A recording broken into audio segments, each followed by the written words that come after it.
सांगितलं इथे एक्सेस कसं पाहिजे तुला. वर्टिकल टायटलही टाकू शकते इथे. असेच टायटल लिहिलं. नेक्स्ट टायटल मला वर्टिकल कॉम्प्युटर. नेक्स्ट टायटल टाकायचं इकडनं अबाउट चार्ट म्हणजे मिडलला असेल. त्यानंतर इथे सेंटर वाईज पाहिजे. त्यानंतर टेबलमध्ये पाहिजे. प्लस एरर ग्रेड लाईन्स घेऊ शकतो.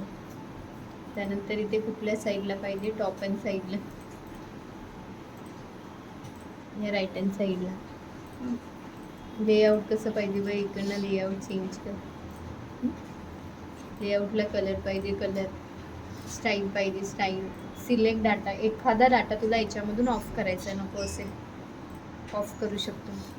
पुन्हा सिलेक्ट डाटामध्ये जाऊन तोच डाटा पुन्हा ऑनही करू शकतो, जो आपण आता हाईड केला होता. पुन्हा एडिट करायचं आहे डाटाला, एडिट कर. टॅलीच्या जागी इथे टाकलं DTP, तर डायरेक्ट DTPचं सॉफ्टवेअर आहे. चेंज चार्ट टाईप 2D मध्ये 3D मध्ये घेऊ शकतो. तसं एवढं. त्यानंतर इन्सर्ट आहे लास्ट स्क्रीनशॉट. स्क्रीनशॉट म्हणजे मला या स्क्रीनची शॉट हवी, जेवढं पाहिजे तेवढं सगळं. ओंकार यायचं झालं की घेते.